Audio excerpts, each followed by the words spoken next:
Claims a former staff member sent sexually explicit messages to a student through social media are being investigated by the Calais School Department, law enforcement, and Maine DHHS.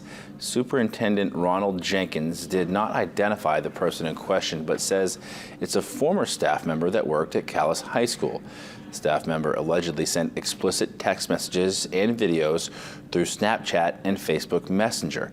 Jenkins is asking parents and guardians to talk to their children about the situation and asking if communications happened between them and the staff member to notify the school department immediately.